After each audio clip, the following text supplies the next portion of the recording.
Hey, welcome on in. It's the Down and Dirty with Scott Mitchell here on YouTube. That's right. Uh, I had a face for radio and a voice for television, and now we've switched that around. And so we're streaming. We're out. We're across the whole entire world, and I'm so excited that we get to do this. I love this show. I love that you tune in. The Down and Dirty, just so you know, and we can kind of explain it a little bit, is it's I want to give it to you straight. I don't want to sugarcoat it. I don't want to bore you or dazzle you with a bunch of fluffy words that don't mean anything. Let's talk about sports. Let's get down and dirty. Hope you're ready to go with me. All right.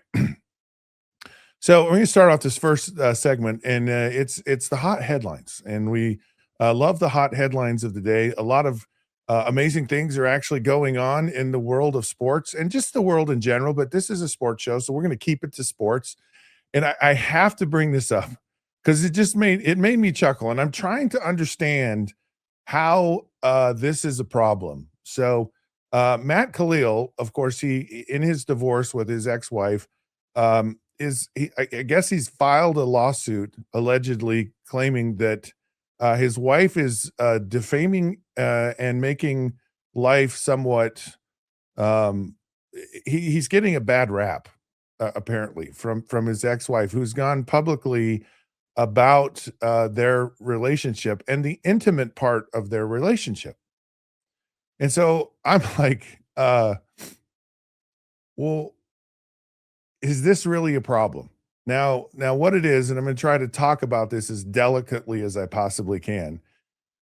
She claimed that it was almost impossible, and they tried everything to be intimate, but he was just too darn big. And it kinda reminds me of the movie Back to Future when, Huey Lewis goes, "Excuse me, I'm sorry, hang on, you guys are just too darn loud." Just kind of it's that, "I'm sorry, honey, you're too big." Now apparently this, well-endowed problem with their marriage was, it sounds like it was a significant reason for their decline. And I'm really kinda scratching my head on this one from multiple levels. One is, most guys, and I'm just speaking from just the dude, right? Most guys would say, "I would like to have that problem." And I would say most guys don't have that problem, right? And so there's kind of, that side of it where you're just like, and so I'm trying to figure out how, I think you would be probably sought after maybe if this was an issue. And so I'm trying to figure out what, how this all is a problem.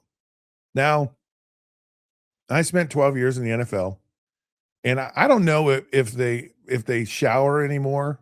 You showered, and well, I probably shouldn't even go there with this, but I'll just say, not that I was looking, but you kinda can't help because, you're all in there in your birthday suits, and there were some people that you wanted to go and shake their hand and just say, "Hey, congratulations, pretty impressive."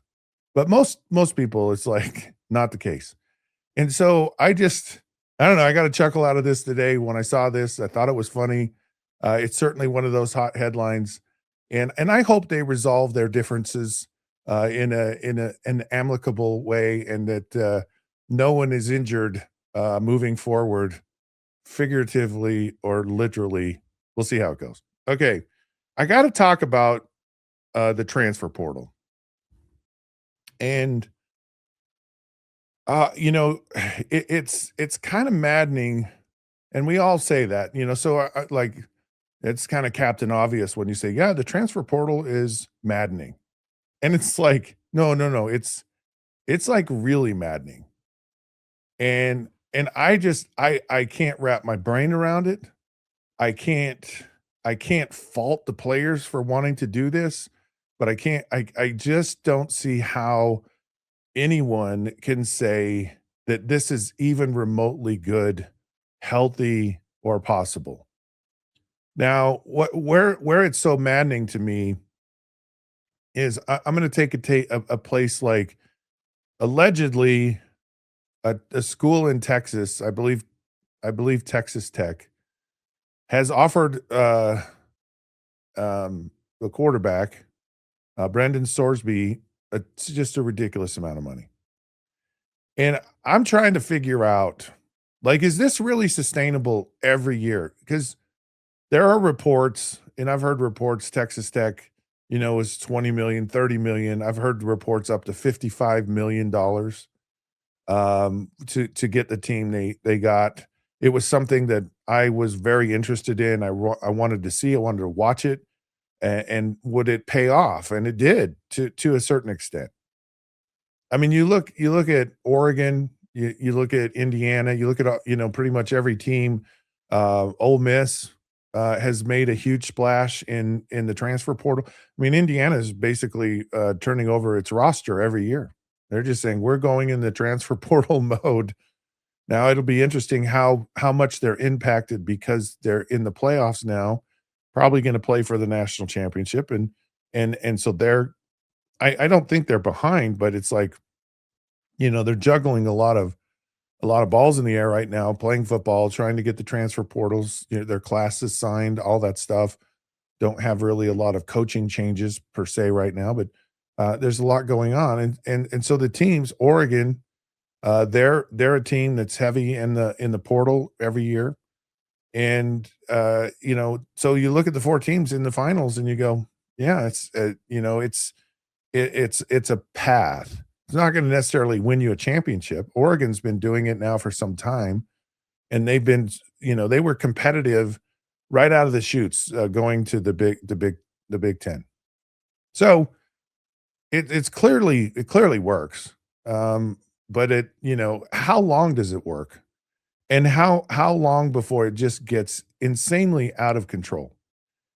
And I think that's kind of the issue that really that I think really bugs me the most about the transfer portal is there's this insatiable win at all cost mindset. And some people they go, "Well, we don't care. Like we're going to buy championships." You see it in the NBA, where they went down this path of, "Hey, let's get couple of my buddies together who are some of the top players in the NBA and we'll all go to the same team and we'll all buy a championship." And what's hard for fans, and this is really what's hard, is you go, that feels like it's kinda cheating. It feels like it's kinda tainted. It feels like, there's no it's like, well, that's easy. It's not in the real spirit of competition.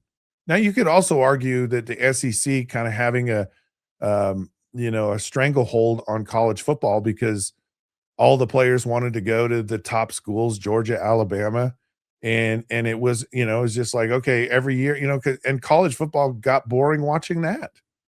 There's only every year there's only 2 or 3 teams that have a shot at a national championship. I'm talking before transfer portal, and that got boring, and now it's like, so we'll just open up the floodgates, and we'll just let everyone do whatever they want, and that's gonna get, you know it's gonna get boring. And boring maybe isn't the right word. It's like, yeah, it feels fake. It feels like contrived. It doesn't feel like it's the spirit of sports. Beyond the whole, semi NFL model, beyond, these players are professionals now. I know a lot of people get turned off by college football because of what's happening with the transfer portal. You have these players come into your school and you're all excited. You go, "Hey, we got all these great high school recruits. Let's see how they develop and who's going to develop." And you're sitting there going, "Well, who's going to be on the roster next year?" Like people are just like, I don't, I don't know. And so then you go, well, I now don't care. I now don't even want to be a part of this. I want to go and watch something else. I live in Utah.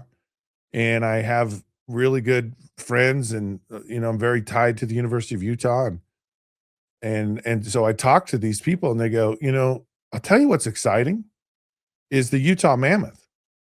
Like, it's the new hockey team, NHL hockey team that came to Utah. Been a huge success. They're fighting to get into the playoffs this year. Made some nice moves in the offseason. They're battling it out for a spot.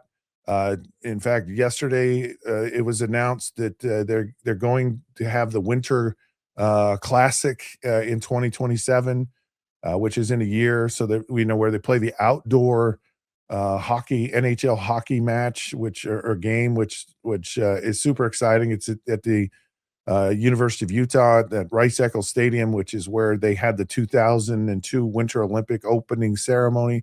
They're going to have um, the 2034 Winter Olympics there. This is a big deal, and it's exciting. People go, yeah, I'd much rather do that.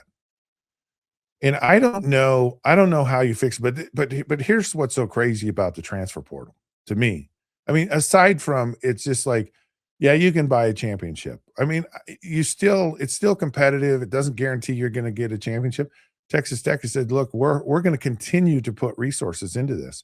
We're gonna just somehow bully our way into a championship. And I think it's what kind of tainted youth sports. Getting back to this, where youth sports, it's like you're on a traveling club from the time, and it's in baseball, it's in basketball, football. It's like, I will transfer to whatever high school is the very best high school in my state. So, it's a big thing here in Utah, and they've had schools that have gained national recognition. They had a lot of players that have ended up in the NFL from these schools, and they've done a tremendous job of doing it, but it kind of just kills everybody else. Like, you just go, We can't compete against this." And when you can't compete across the board, you really start to lose interest. And what I think, if there's a sport and then there's a league that's really figured this out, it's the NFL. And you look at how there are new teams. There's a new direction. There's some of the old faces, but you've had the Kansas City Chiefs, and they've made a nice run with things, and now it's, hey, they're going to have to figure some things out before they get back in the playoffs, and they're out.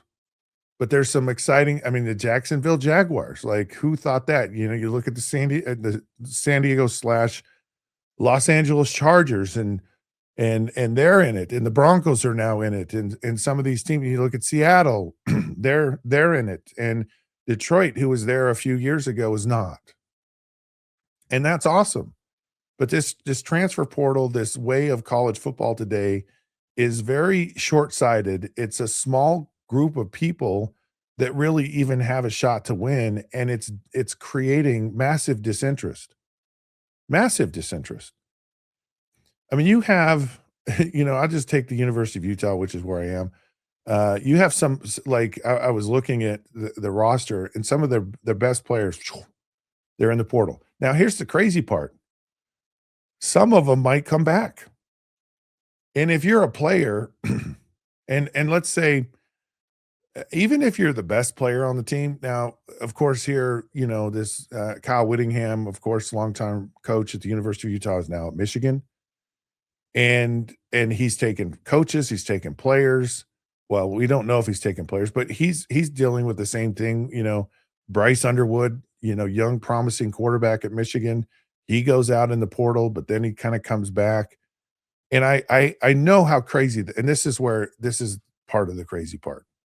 Players go, what I have is the magical words in professional sports. I have leverage.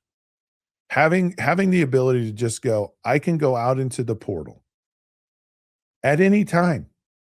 Every year I can go out in the portal, and I don't have to leave. And it's like, hey, world, I'm out in the portal. And they go, okay, great. And then the home team goes, this isn't great. We're our player, who we've spent all this time recruiting. And if you talk about players when they get recruited, it's like, Man, I love this coach because he just always believed in me, and he was so many of them go to a school because a coach, got onto them early in their recruiting process and never left them. And the player goes, "Man, that means a lot to me. I wanna go play for this guy." But then, you know, all of a sudden they, go, "Yeah, I can now go out in the portal. Oh, well." And and the team is like, "We've made this investment, we've coached you, we've developed you, and that's what we get." And so the team now goes, "Well, how much do we want that player? And how much money do we have for that player? And if we overspend for that player, maybe we're deficient in 2 other positions because wouldn't necessarily have to pay a lot of money for these other 2 positions, but we don't now have a budget for that." So now we're left with maybe young, very inexperienced, not ready, not quite developed to play at the college level players, or we're just out, you know? And then it makes our team deficient. And the reality is this whole thing, and I'll just tell everyone out there, it makes the game suffer. You hear these coaches say, "I have to water down my systems now." It's pretty generic. In some regards, it's almost back to basics. It's a glorified intramural sport at this time because we can't practice like we normally practice. We can't have the systems that we have. We don't even know if we're going to have these players in a year.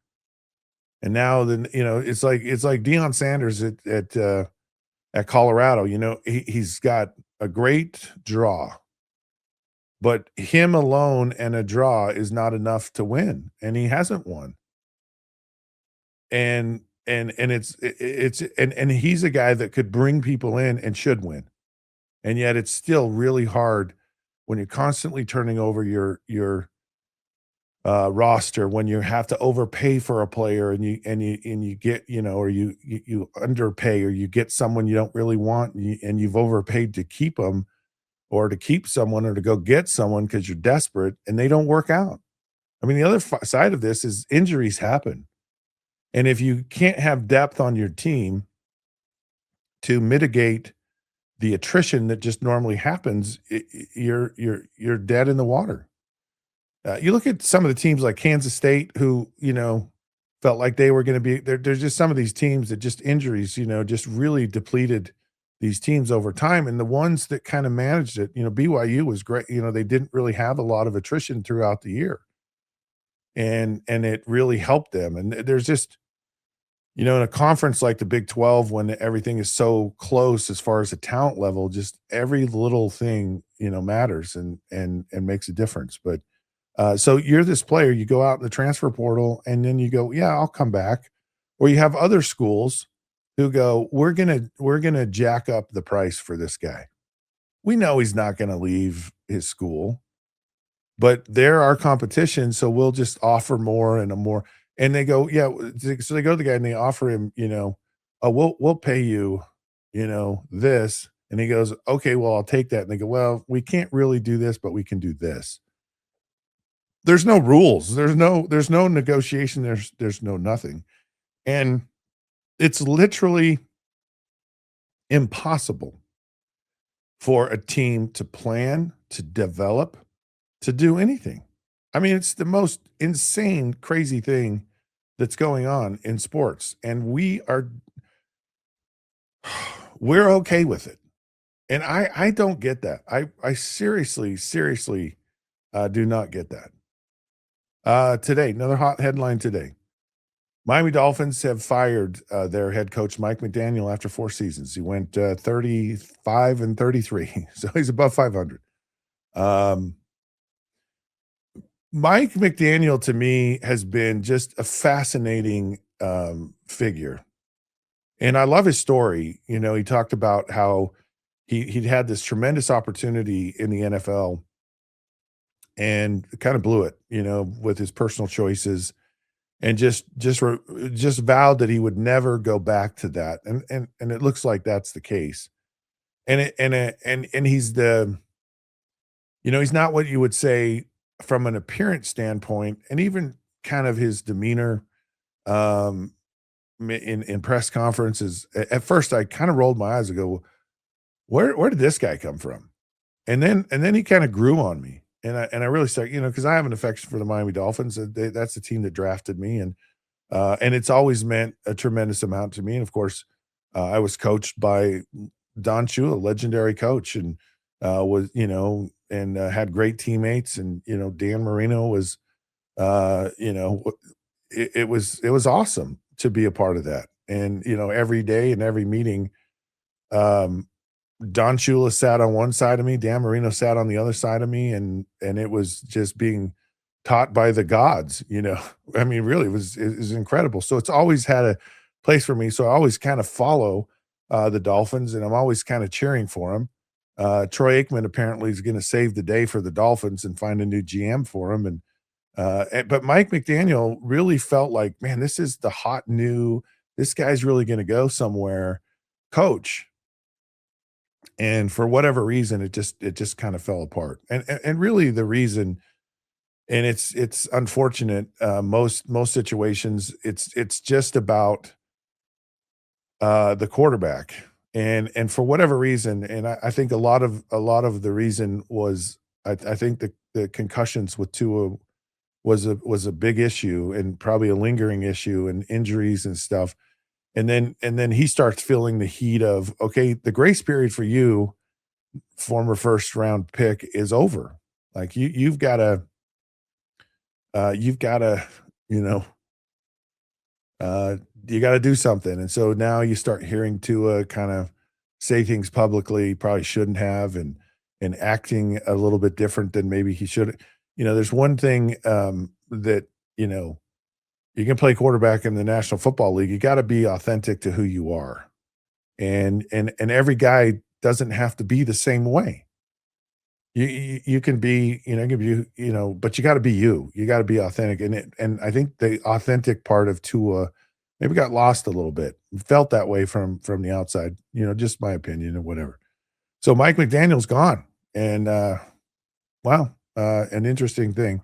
Also, the Tampa Bay fired their offensive coordinator and their quarterback coach, and kept Todd Bowles. And that's interesting to me from the standpoint of, here I really felt like Baker Mayfield's on his way to being the MVP of the league. He's just a guy that is a redemption story, which we love redemption stories. And Todd Bowles, comes out publicly kind of calling out his quarterback when they had this just massive slide.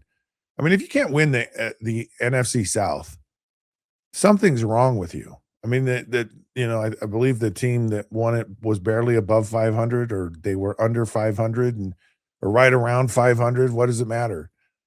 But so, and they should have won that. They should have won that division easily, and it looked like they were going to do it. And it's so fascinating how fortunes change in the NFL. And you look at some of these teams that started off poorly, the Jacksonville Jaguars, and now they're in the playoffs, and probably something of they're not just happy to be there. I mean, this team could make some noise in the playoffs. But it's fascinating how in a sport, how one position is so freaking important, and that's the quarterback position. And I'm sure the owners of the Tampa Bay Buccaneers said, "Look, okay, let's really look at it. Is it our coach? Well, no. I mean, this guy's done well, and a well-respected coach in the NFL. So some heads have to roll. And is it the quarterback? No, we feel like we know how hard it is to find a quarterback, and we're going to ride the ship of Baker Mayfield, and we believe it's gotten us places. It's gotten us wins in the playoffs, and I like the way Baker Mayfield plays. So I think that it's just really interesting. So the OC and the quarterback coach have to go. Now the former OC is Liam Cohen, who is now in Jacksonville, and he's a guy that you could argue could be coach of the year. I mean, there's a lot of guys that should or could be coach of the year, but he's certainly one of them. All right, we're going to take a break here. When we come back, we have none other than the zone coach, Jim Fannin. He's taught some of the best athletes, biggest names in all different sports. Right now, he's got some NBA guys he's working with. We're going to talk to him about how to find your greatest performance when the Down and Dirty with Scott Mitchell returns.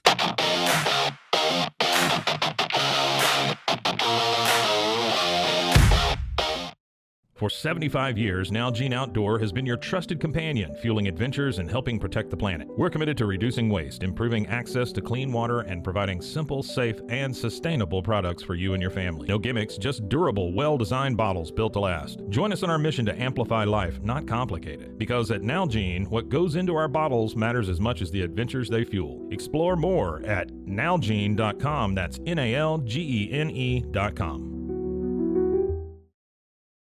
I know you're gonna love this Kodak Dot Plus printer. You guys just connect it to your smartphone and then you're gonna use the Kodak Photo Print app. It's going to print you a 4x6 photo. I am just in awe. I love how these turned out. Also, the printer comes with a free cartridge of 10 photo sheets. I can assure you, you are going to love this printer as much as my family has. You guys have to check it out for yourself. Welcome to Kitbag, the ultimate destination for football fans. Whether you're cheering for Arsenal, Chelsea, Manchester United, or any other top club, we've got your team's colors running through our veins. From official replica kits to custom player prints of your favorite stars like Ronaldo, Messi, and Kane, Kitbag is your one-stop shop for all things football. Powered by Fanatics, we deliver to over 180 countries, ensuring you get the gear you need fast. For true football passion, think Kitbag. Visit kitbag.com today. That's KITBAG.com. Kitbag. Farmhound's approach is a little different than a traditional treat company. We get to work with local farmers who are putting everything they can into regenerative farming. From the soil to the animals to the ecosystem. They care about how animals are raised and how we treat the earth. It's not just product, but it's part of that story. It's connected to just a whole lot more.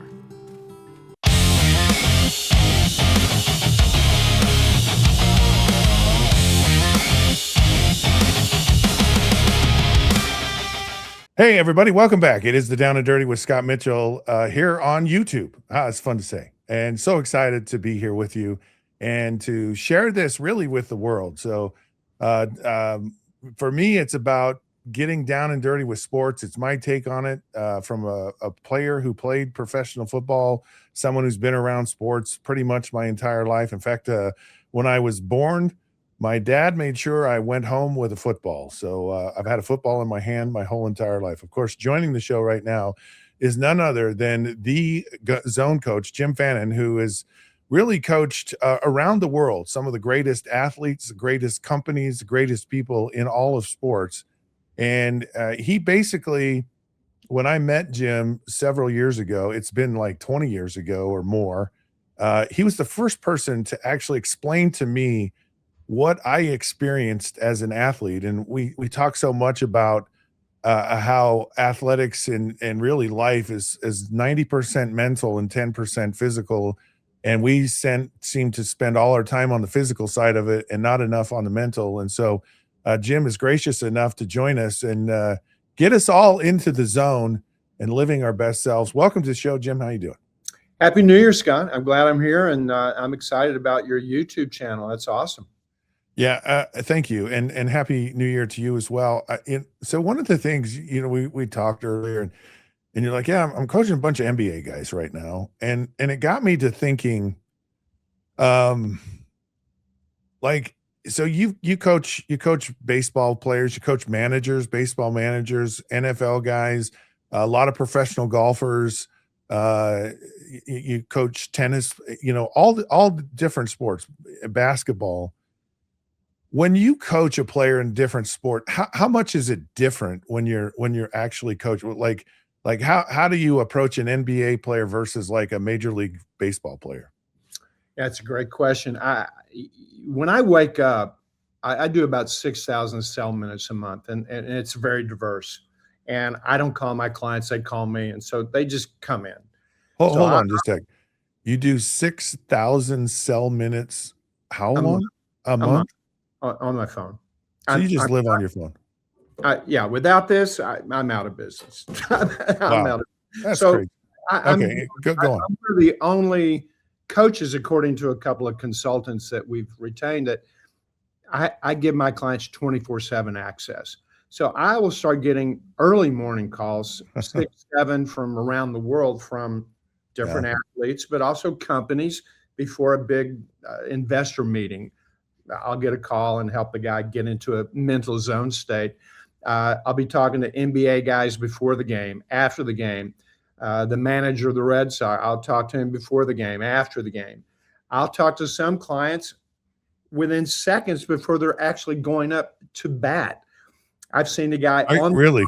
I've seen the guy Wow. on the phone while I'm watching the game, and he's calling me, and then my phone rings, and I'm like, oh snap, and I'll talk to him for 90 seconds, 2 minutes, and then he's leading off the inning. So I have a crazy, exciting, enjoyable life, and I have to be obviously positive. And so, let me answer your question direct. I help humans, Yeah. individuals, maximize their self-discipline, and that's the biggest challenge for most of us is, are we prepared? Are we prepared to adjust and adapt? We're not always, we're prepared, but maybe not prepared to swiftly adjust and adapt. That's one of the key things I help pro athletes and amateurs with.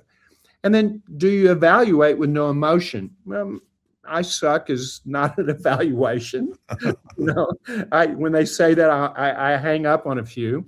Call me back so we can non-emotionally evaluate, and then learn from it. And then it's my buzzword that I've been saying for a half century: next move, next shot, next series, next putt. Keep things going forward. So my job is to help people increase their discipline, lengthen their concentration. Scott, when I got started, after about 30 years, I got started in the 70s. About 30 years in the 2000s, we as humans could hold our thoughts 14 seconds.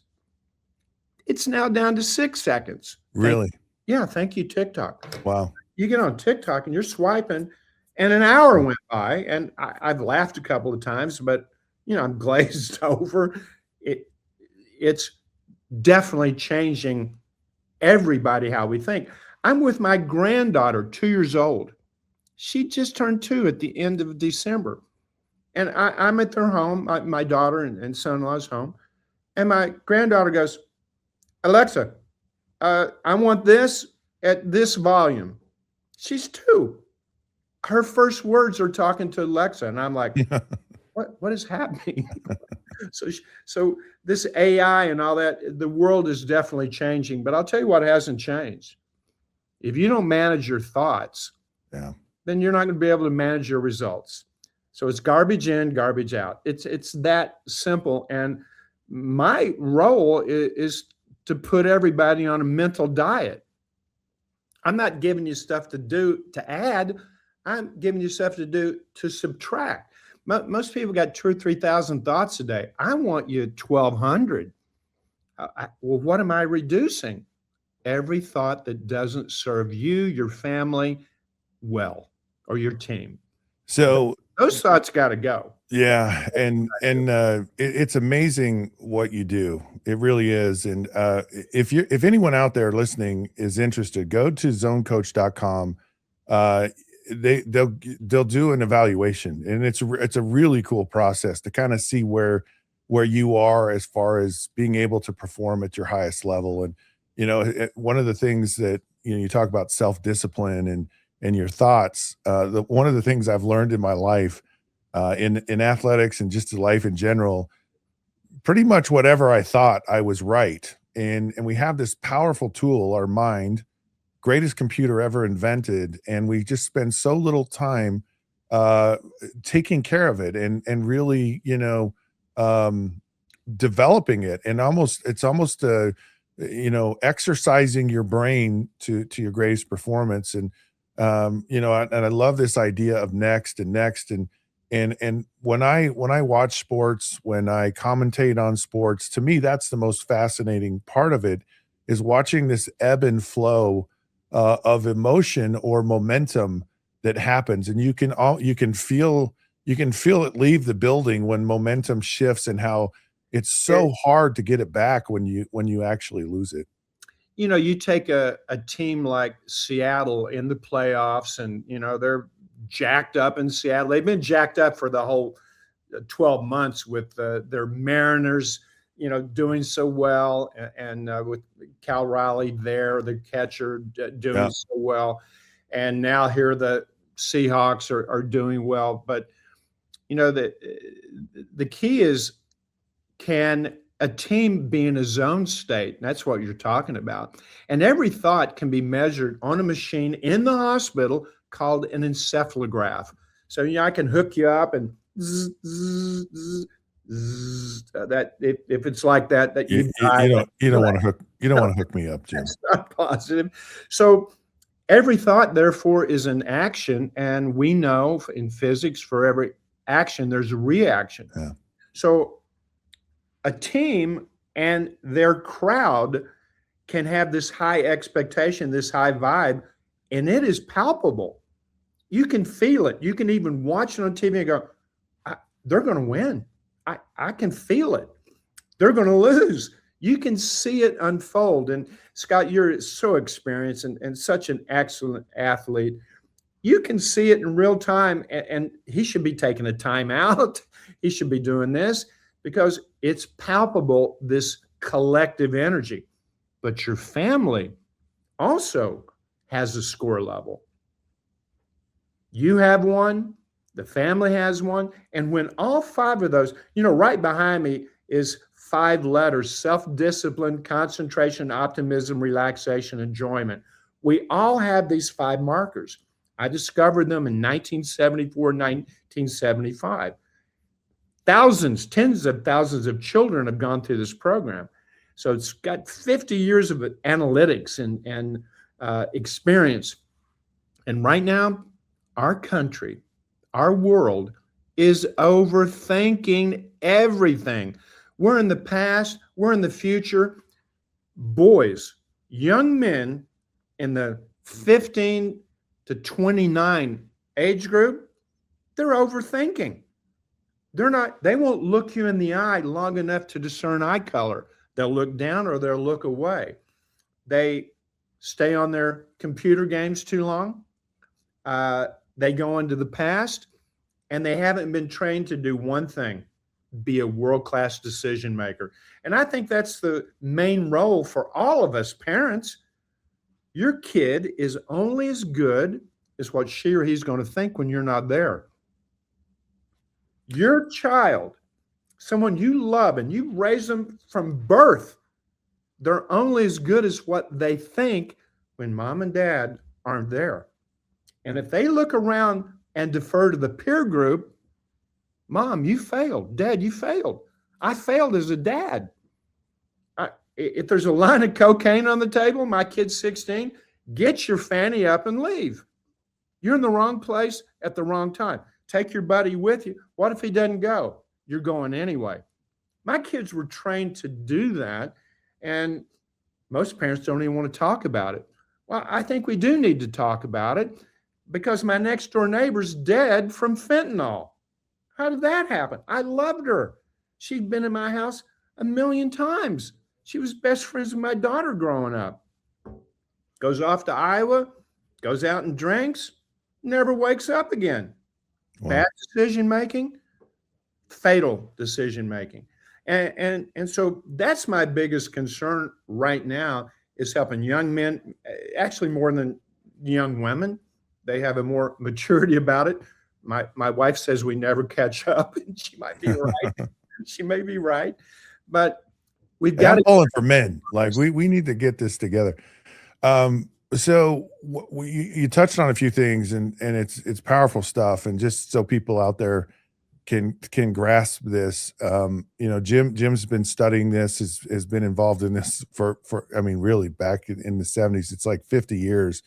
It's been your life calling, and and it's so powerful. But one of the things that I think is is a real issue in our society today is this, like, when I was first introduced to you, and I was like, oh man, someone's explained what I experienced. But I think so often we're unaware. We're unaware if we're even doing it right. We're like, I don't know how I did that, and it's like I must have done something right. I wish I knew what it was.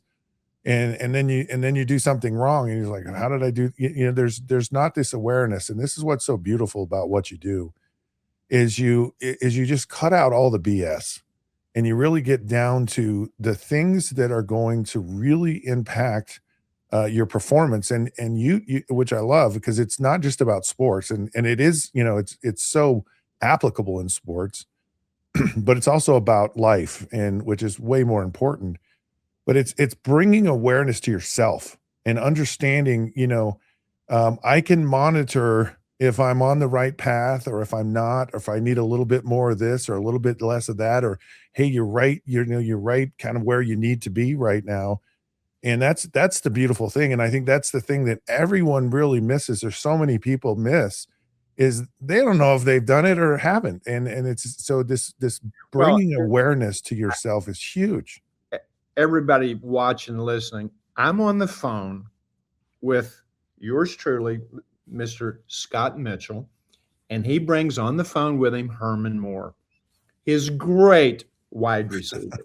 And they had a conversation, and I'm watching this unfold, and they're talking how telepathically Scott's locked in and the play's going left. He looks to Herman, and he and Herman have a conversation that nobody knows has happened. It only took 3 seconds. Herman's just going to take off as fast as he can and head for the end zone.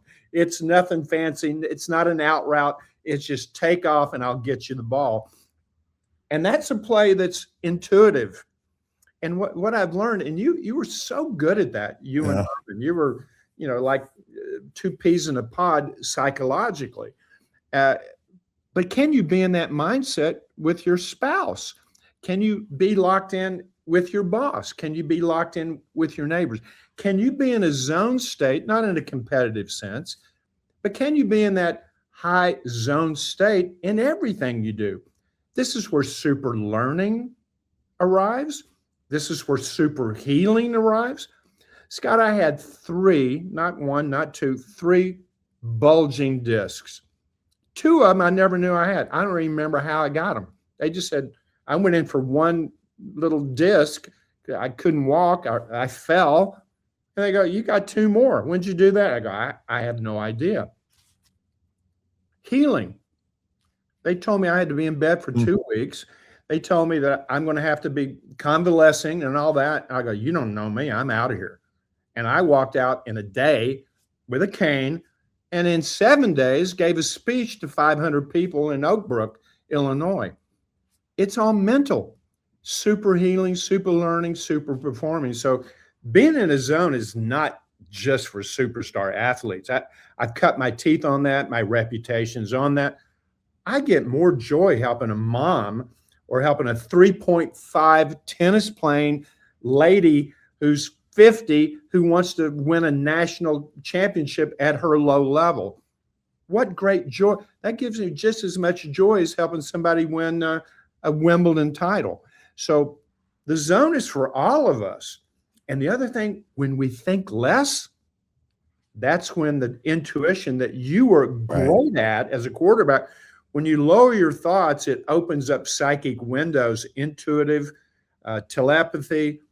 It opens up a whole new world for you. And that's when the game slows down. But my role, I want your life to slow down. And I'm just going to end this little portion.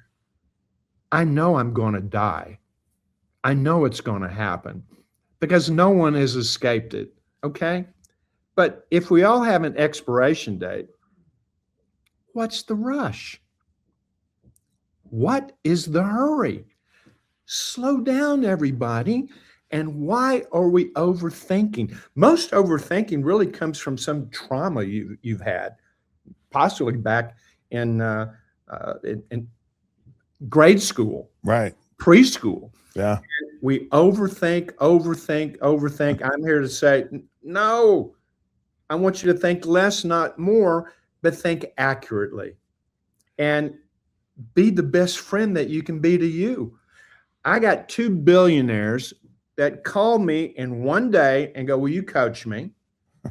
I wound up coaching both of them. And I go, I know who you are. I know your net worth. Why you need me? Right. You got more money than everybody. Why you need me? He goes, I make a lot of money. I got a very successful business. I'm 45 pounds overweight. My wife and I don't sleep together. We're in different parts of the house. My daughter won't talk to me. She won't talk to me at all. My son tolerates me because he's on the dole. I pay him Right. from the company. My life's in a shambles. Can you help me? And I'm sitting there going, 2 billionaires, same day, tell me the same thing? Wow. That's going on everywhere. Yeah. So, my message to the world is think about what you think about, because it does impact not just you, but your family, your company, and everybody around you, even your neighbors, your neighborhood. And if we can control our thoughts individually and collectively from the mirror in our bathroom, when I look at myself in the mirror, good morning, Jim. I've got a message on my mirror of my vision for 2026. That wakes me up. And when I go brush my teeth at night, that tucks me in bed at night. And that's how I start my day. That's how I end my day, framing it with positivity. But the goal is to reduce our thoughts. Yeah. So, oh yeah, I love talk. I could talk about this forever. I just love this, and it's so good, and it's for everyone. So again, I can't tell you enough. Jim Fannin, the zone coach, has been doing this for 50 years, and it's everyone. It's children, it's adults, it's billionaires, it's some of the biggest names in sports. Go check out zonecoach.com, and you can tap into this as well. But as you're talking about some of this stuff, it's kind of clicking in my head some of the things that are going on in the sports world today.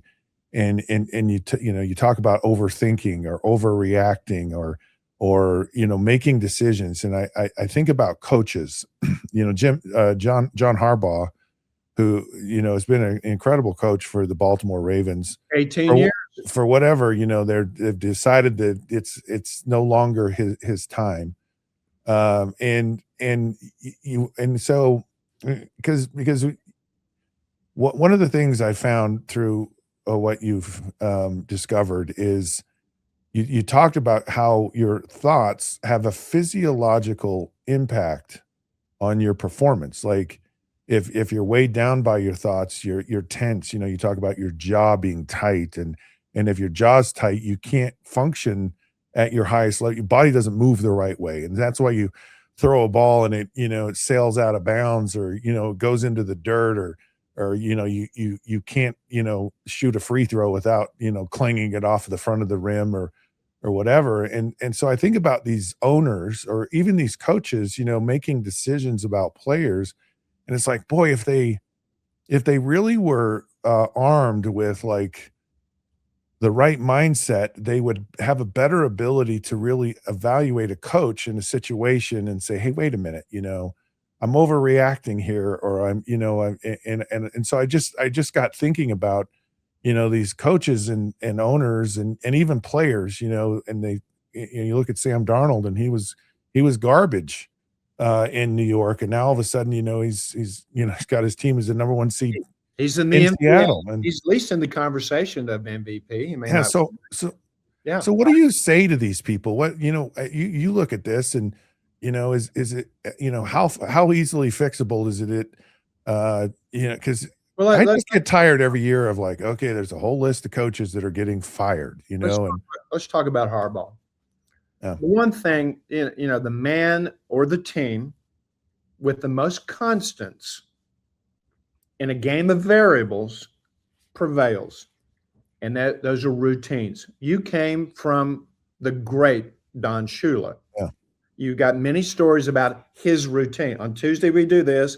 On Wednesday, we do this. Never changed. We're not doing that. It's Wednesday. We're doing this. So the great coaches build their routines of pre-performance, performance adjustment, performance evaluation, learning, and then rinse and repeat. Harbaugh had a system to give him, because greatness is hitting a high standard over a long period of time. Well, Harbaugh hit a high standard. Look at the Pittsburgh Steelers, a high standard over a long period of time. But we're a society that says, I love your standard. I love that you're hitting all this all the time, but I need a win. I need a chip. I need a trophy. Otherwise, I got to get rid of you. And I think that's a mistake. A couple tweaks here and there, a couple of non-injuries, which would be nice.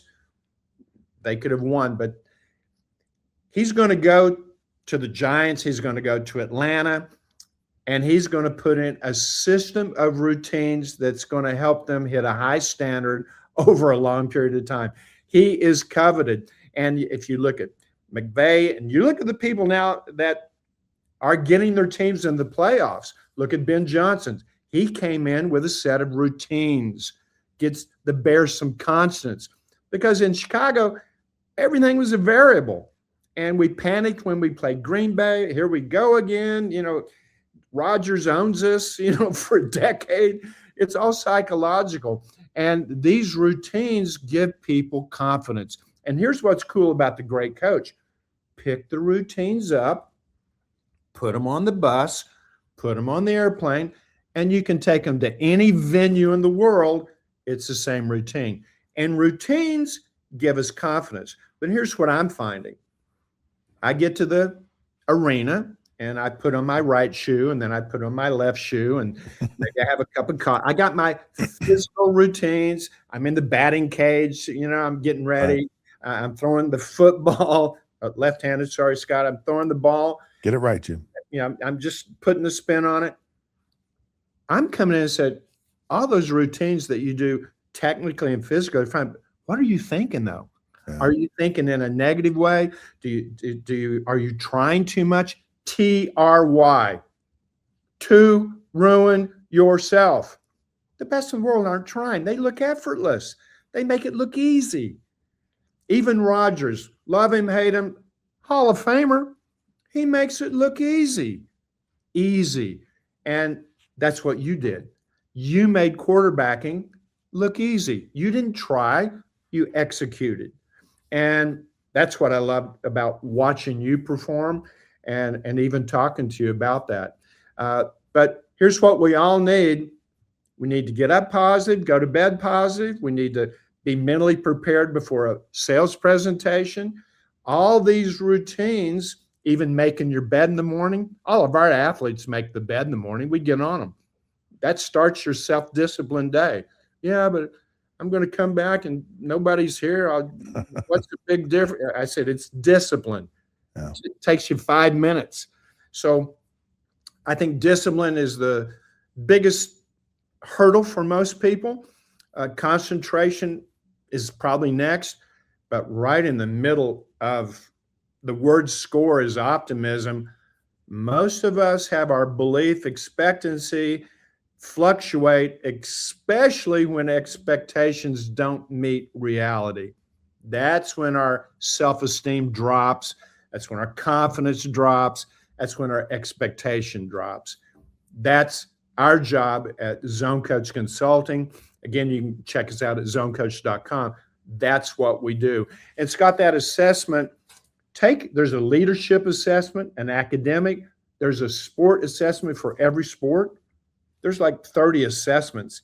And take an assessment, and then you get a complimentary call with one of my top coaches who'll break it down and tell you what it is.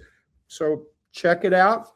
And if you're looking to be the best that you can be, that's all I've done for half century. Well, I love it. Jim's going to, of course, he comes on the show every Thursday. So we're all going to get in the zone in our lives, in sports, and everything we do. And it's actually a fun thing. You start watching, you understand how players and people have their best performance, and it's kind of fun to watch. And you go, "Oh, see that guy? You look, his head's down," or you pick up all the signs of people that like that guy's not in the zone. So encourage everyone to get in the zone. Go check out zonecoach.com. Do your assessment. Let's have a bunch of Zoniacs running around in the world. Thank you so much, Jim, for joining the show. As always, it's just a great conversation, and we got so much more when we return with the Down and Dirty with Scott Mitchell. We're going to talk a little Jerry Jones, and he has this insane goal that he's trying to accomplish. Jerry Jones is just insane in general, so it'll be fun to have a conversation with him when we return. Happy New Year. Be in the zone, everybody.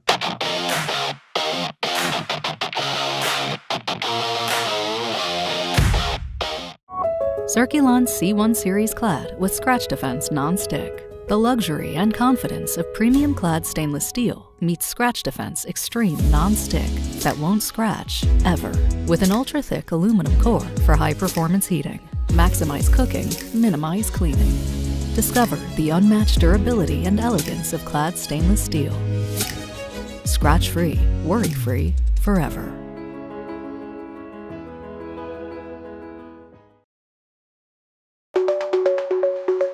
Protect your online privacy with NordVPN. Browse securely, access content from anywhere, and keep your data safe with military-grade encryption. Whether at home or on the go, NordVPN ensures your digital freedom. Stay secure. Download NordVPN today at nordvpn.com. That's NORDVPN.com.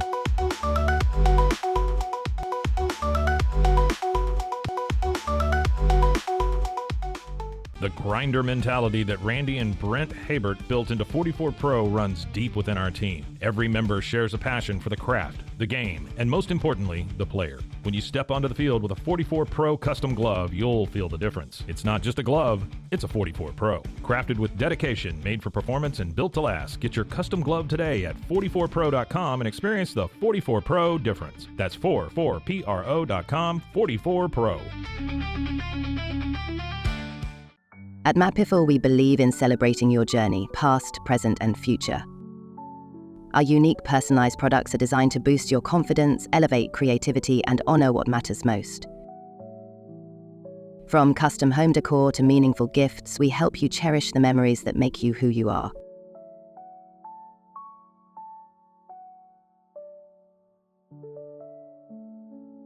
Visit mapiful.com and start celebrating your story today.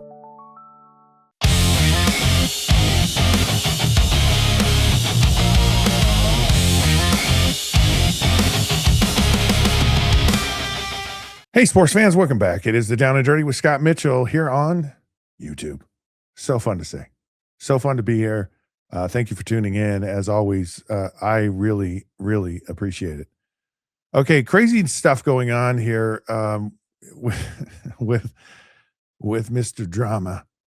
And I love this. And I love that he just owns it and admits it. So Jerry Jones, the irrepressible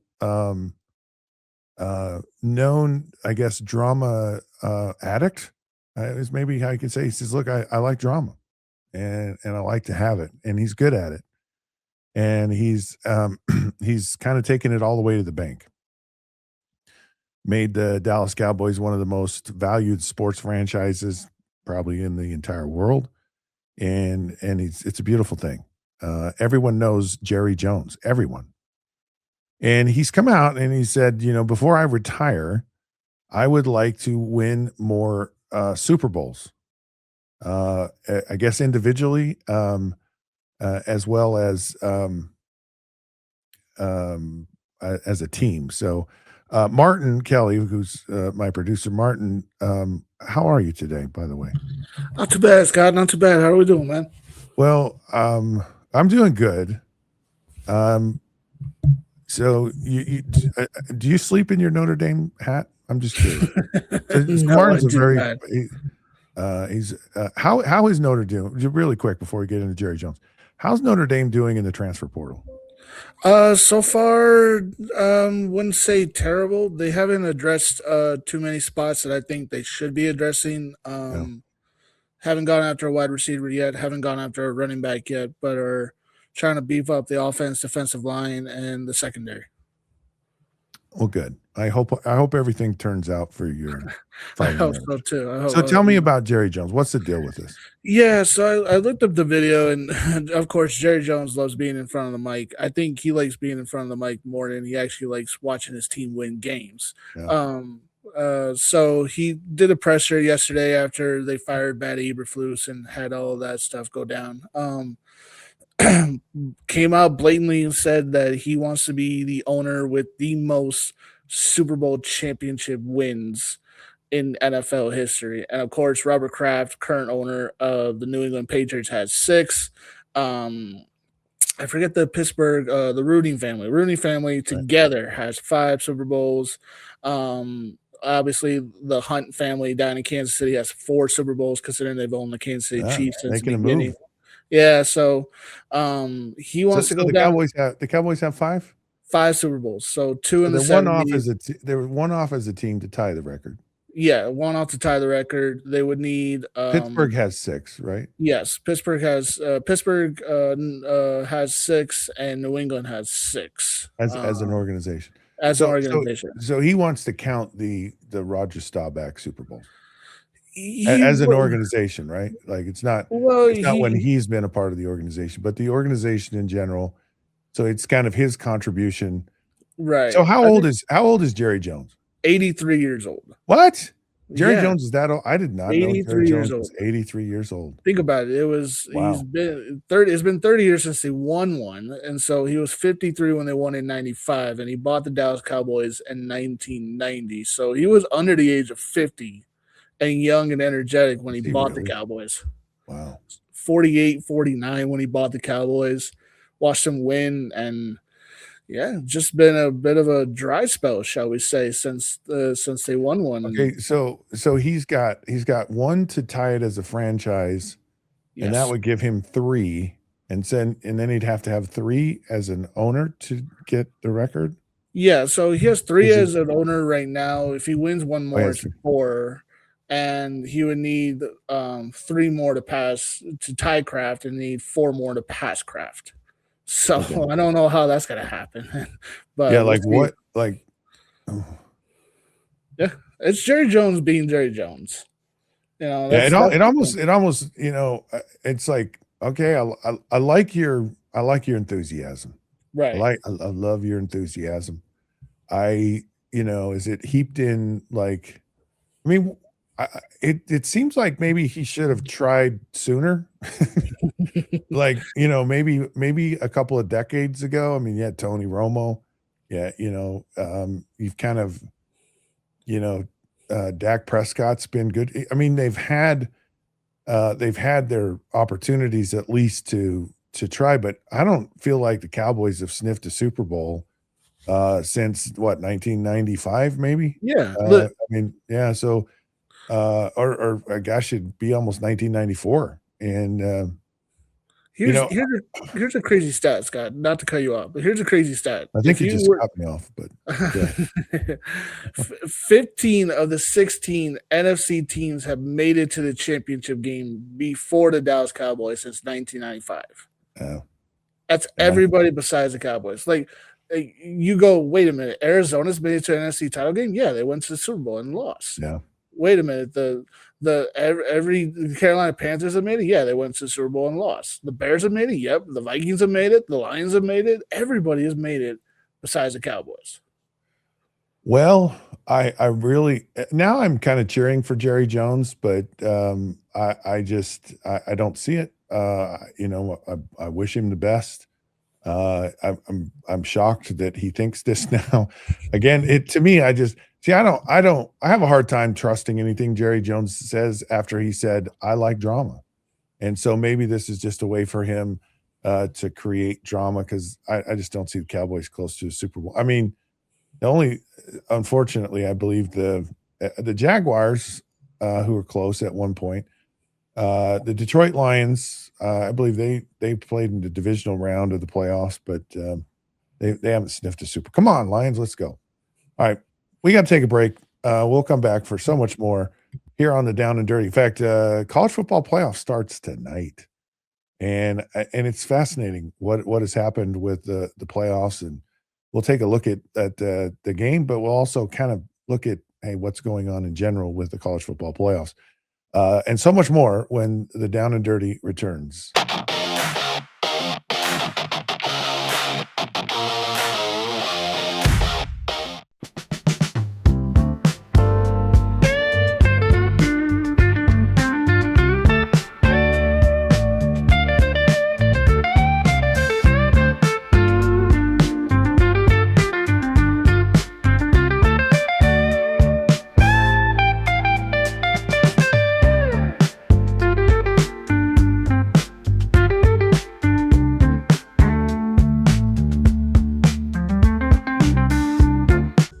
Tervis is all about staying hydrated with style and durability. You can trust Tervis tumblers to keep your drinks the perfect temperature, hot or cold, for hours. From the classic insulated tumblers to sleek stainless steel water bottles, each product is built to last and comes in endless designs to match your personality. Stay refreshed and express yourself with Tervis. Visit tervis.com today and find your perfect tumbler.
Hey, welcome back. It's the Down and Dirty with Scott Mitchell here on YouTube. So glad you could join us. Just like us, subscribe.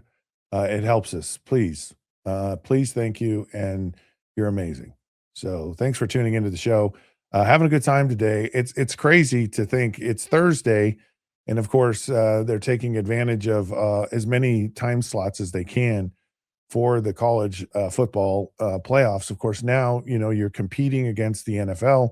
The NFL, this time of year in the NFL is it's the golden mean. It's the sweet spot. It is everything that we love about sports is happening in the NFL with the playoffs right now. You have the playoff round, or the wild card round right now, and it's just, oh boy, it's just exciting. A lot of teams and a lot of intrigue, I think, with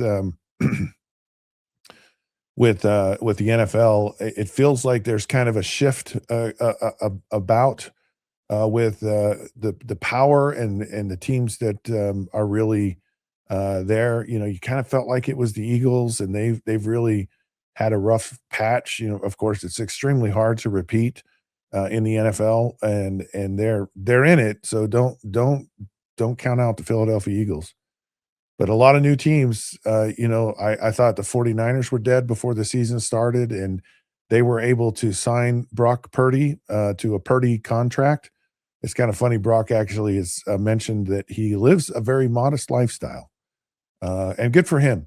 I love it, and I love when these players just go, this is who I am. I came in here like this. I'm going to leave like this. It's my roots. It matters to me, and know thyself is certainly something it appears that Brock Purdy has. So good for him. The NFC West is just strong as can be. The Seahawks, the Rams, the 49ers. So this is and it's kind of like that sometimes. You have a division that's just brutally strong. I went through that a couple of times. The NFC North division, when I was there. There were a couple times that 4 teams in our division made the playoffs. So a lot of good football. But college football is kind of got its thing going on right now. And I like, if you were to ask me, like, who are 2 of the teams that are going to be out of the playoffs like early? It would have been Miami and Ole Miss, it was like, watching Miami earlier in the year, and you're just like, they're just not that good, and watching them lose to SMU, and just no, Carson Beck, quarterback, was just kind of not playing great. Wasn't, and it looked like, because you got the eye test, right? It's like, it looks like they have some players. Doesn't seem like they kind of are cohesive, or I don't know, it just didn't feel right. And then all of a sudden, here you have, Miami goes into Texas A&M, and then watching that probably was, I think, the most painful game to watch. Was just a garbage game to me. It was like, it was a garbage game, and you're just like, okay, who cares about this game, because this team's going to lose to Ohio State, and Ohio State is just great, and marvelous, and wonderful, and they're the number 1 seedish throughout, pretty much most of the season, till Indiana said, nah, wait a minute. The Big Ten goes through Indiana in football. That's kind of a fun thing to say. But watching Miami and Ole Miss, I've had a gift.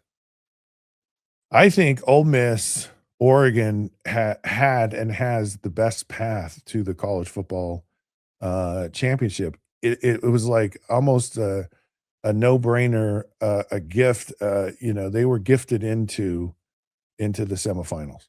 Well, with the competition they played in the first round, and I think the fact that they played, and it certainly bears out that sitting is a really, really bad thing.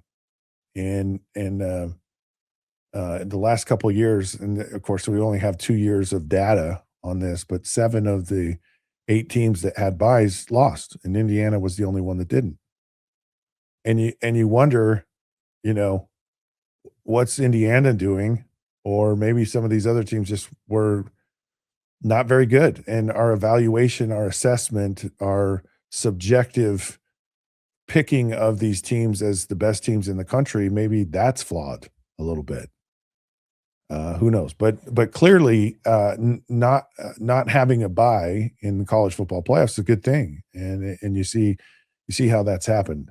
Now, and you look at this game, and I don't. It's hard to go, because one of these two schools is going to play for a national championship, and Miami didn't even win its conference. Ole Miss didn't even make its conference championship game. Might have been the fourth best team in the conference. The fourth best team in the SEC is playing for a chance to play for a national championship. And Miami, who hasn't had a winning program for a long time, Mario Cristobal, returning son, they've made a splash and really tried to get in the NIL space and bring players into their program. What's funny, I just said this, and I hadn't really thought about it until I just said it, but the NIL space, right? And we look at the NIL as, well, you're paying the players to come to your school. It's a pay for play. And I don't think anyone out there is even arguing this. I don't know that there's even any real enforcement of it. It's like, no, you're paying your players to come to your school. NIL, by the way, was you can leverage your likeness once you're at a school to receive compensation. Now the House settlement changed things a little bit, and it said, okay, hey, the players can share in the revenue up to X, which was $20.5 million, which I believe escalates. But yeah, we talk about NIL as it's just pay to play, and and that in and of itself is just kind of where college football is. Regardless, you've got these two teams, Miami, you've got Ole Miss, and they've benefited massively I think, from the system that we're in. You have Indiana and you have Oregon. Those are your four teams. And I love it, quite frankly. I love the turmoil. I love that this is just getting churned up. I love that it's painful. I love that it's uncomfortable. I love that they're literally, it is the Wild West. And it's almost like one of those things where you go, what would have to happen in order for college football to really, make or even be willing to make a change? You're going into 3 years where it's more than likely the SEC is not going to be in the championship. And maybe they are, maybe Ole Miss, who knows, but it's not going to be Georgia. It's not going to be Alabama. It's not going to be LSU. It's not going to. And that has to get to a point where people go, enough is enough. And it really has to come from, a lot of these places. And people even in the Big Ten might go, are we really okay with Indiana being the representative of our nothing against Indiana. I love what Indiana's done, by the way. I love it. I like watching them. I absolutely like watching them. I can cheer for them. 1,000%. It was impressive. It was masterful. It was beautiful how they handled Alabama. Like they just handed it to Alabama. And so I'm okay with the craziness of this. And I'm just sitting here. We've got this game against these two teams, and you're just kind of asking yourself, like, well, what is, what's exciting about this? And the excitement about it is that college football has been turned on its ear. Is this the best football that we possibly can get? I mean, here, if you want to talk about a craziness going on, the craziness is Ole Miss lost their coach, Lane Kiffin. And we all know this. I'm not saying this to be obvious, but no one thought that Ole Miss would go past where they went. I mean, I think they thought, well, yeah, they're going to beat Tulane. I mean, you could tell they're going to beat Tulane in the first 3 plays of the game. It's just like, boom, 1, 2, 3, touchdown. And it was on. It was over. It was over in the first 3 plays of the game.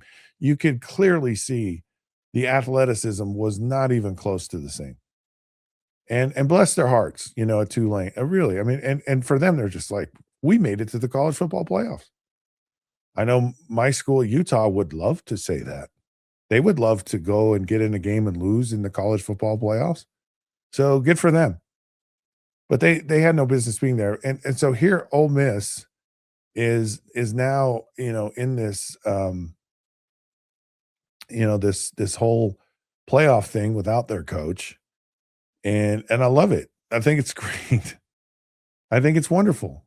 But I guess the question is, can I wrap my arms? And I think this is what's hard for people. Is for whatever reason, we get conditioned to think that there's only a few people that deserve this.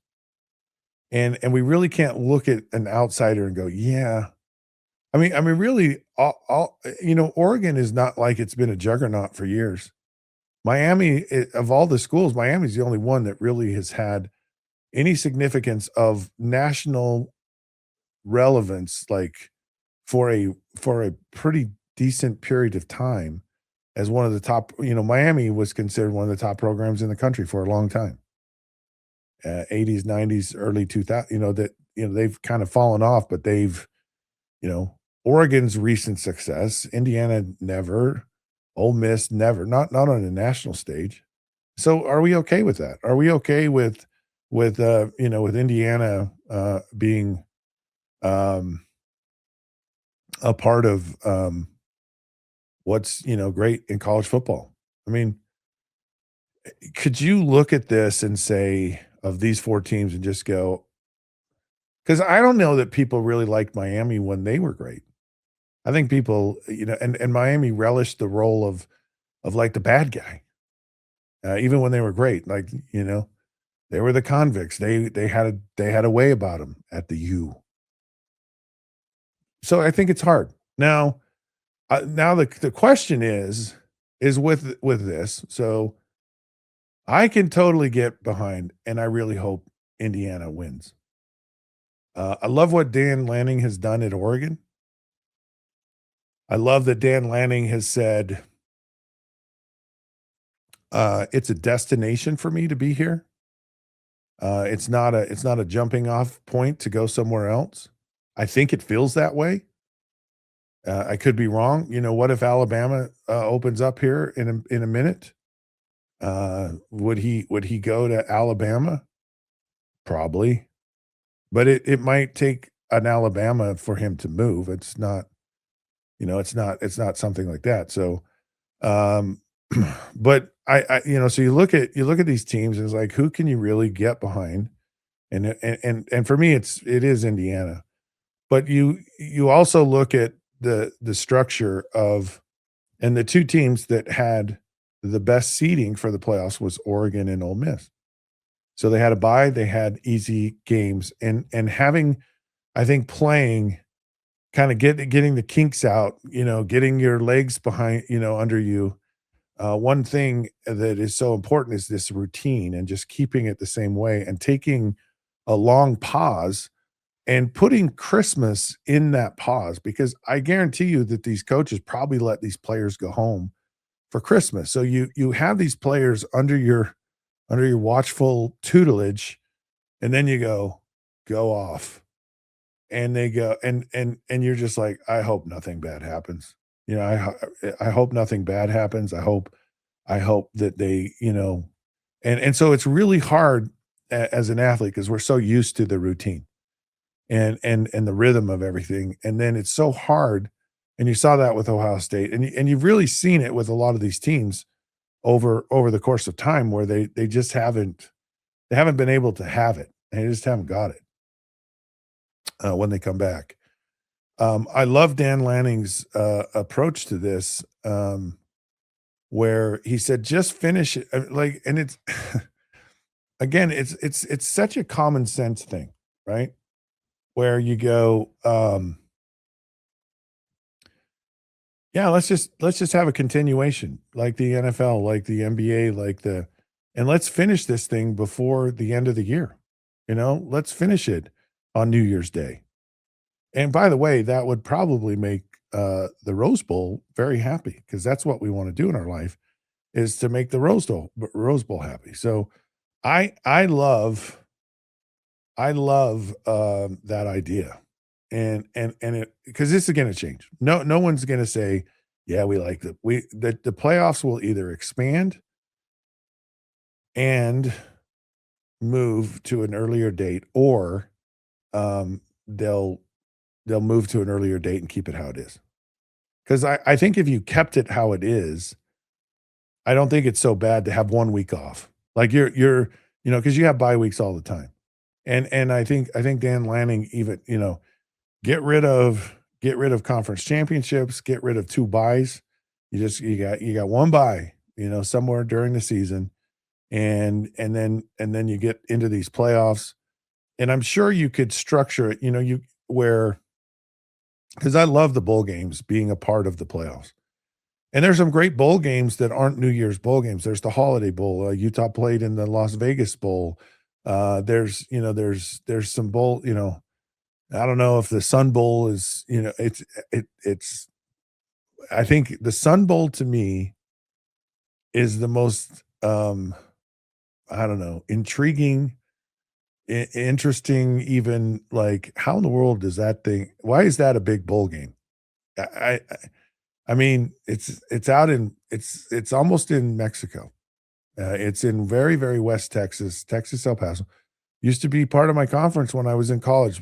Played several games in the Sun Bowl, and I don't see it, but it is, and good for them. Tony the Tiger, you're great. You're a great bowl game.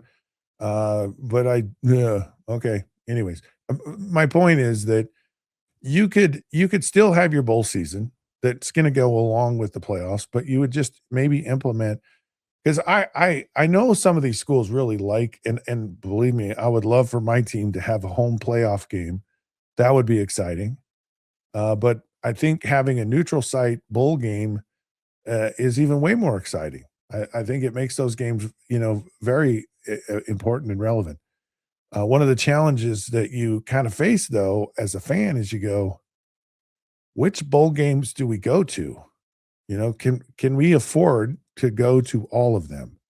If we have a good team and they play in a holiday bowl, and then they go play in a Fiesta Bowl, and then they go play in a semifinal bowl or whatever, I think it's a little bit challenging. So I don't know but I would love to see the bowl games incorporated into all this. So it all starts tonight. Who do I think is going to win between Miami and Ole Miss? I think everyone thinks it should be Miami. I'm going to go with Ole Miss. I'm going to put Ole Miss in that. I'm going to put Ole Miss in Indiana, and maybe I should put Oregon, just because then everyone goes, see, it's the teams that have those best seedings are the ones that win. I wouldn't bet against Indiana right now. I really wouldn't. So I'm going to go Ole Miss, Indiana, national championship game. Sorry to all those Hurricane fans out there. I lived in Florida for a long time, so I became a fan of UM and a lot of schools in Florida. So, but I'm picking not necessarily from my heart. So we'll see. All right, we're going to talk a little Big 12 when we come back. Morgan Scalley was just, and this has been a really interesting saga. Of course, it's very interesting locally, but also nationally. Kind of the stepping down and the elevation that happened at the University of Utah. We'll talk about that and so much more when the Down and Dirty continues.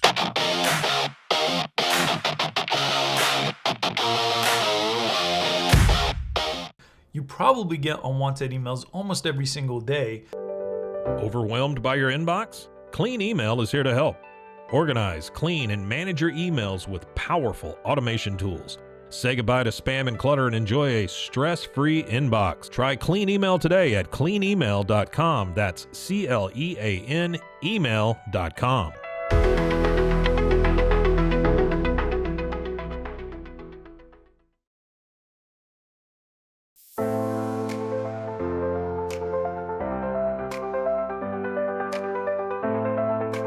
Get paid faster with Bill, the easiest way to send, receive, and manage your payments. No more delays, no more hassle. Whether you're a freelancer or a business, Bill makes payments seamless and secure, simple, fast, and reliable. Sign up today at Bill.com.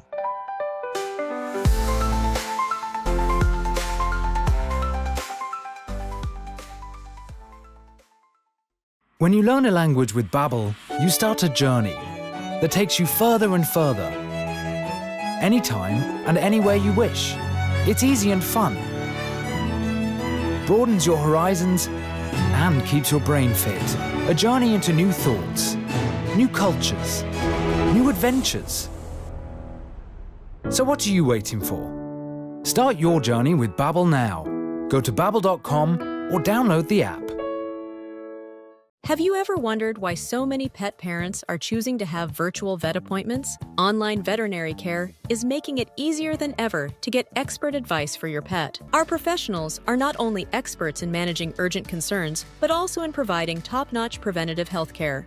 We're proud to connect pet owners to a vast network of licensed veterinary professionals, ready to address any immediate concerns and expand access to pet care.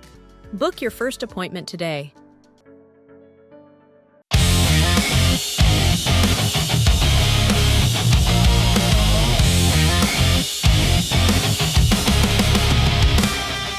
All righty, sports fans, welcome back. It is the Down and Dirty here with Scott Mitchell on YouTube. I love to say that and love that you join us. So thank you so much. Hey, like us, subscribe. We love when you do that, and we love to bring you sports in its rawness, in its down and dirtiness. So if you're excited and you want to get down and dirty, come join us. We'd love to have you. Uh, some, I broadcast this show from Utah, the state of Utah. It's where I'm from, and I'm proud to be a Utahn. But I'm proud to share this with you across the nation. So um, we talk about sports and wherever they are, but Utah has kind of become a bit of the sports story. Of course, the Big 12, Utah is a member of, and their long tenured head coach, Kyle Whittingham. By the way, we're going to have Kyle on the show here in a few days, which will be fun. Like it's insane. Know Kyle Whittingham very well, and I imagine that he's very giddy about where he is at the University of Michigan right now, and it's fun to watch some of these national people and their excitement about Kyle Whittingham. You watch the Rich Eisen show, and of course, he's a Michigan guy. Like I think Rich Eisen couldn't even interview Kyle. I think he was so excited. He reminded me of Donkey and Shrek. When Donkey goes into and he's like, "You will stay up all night long and swapping man stories, and in the morning I'm making waffles." That's kind of the interview. He's like wanted to be Kyle's new best friend and telling him all the places to eat in Ann Arbor, and it's just kind of funny. So, and it's fun to watch. Kyle certainly deserves it, and so it's an interesting situation that's happened at the University of Utah. And what's been fascinating to me is everyone's talked about Kyle Whittingham and Michigan. Like everyone across the country is like, now locally there's been a huge backlash from this, and whoa, wait a minute, nobody saw that coming. I didn't see that coming. Well, actually, I was like, okay, if you're not going to be at Utah, like the perfect place right now is Michigan, and it's the perfect timing.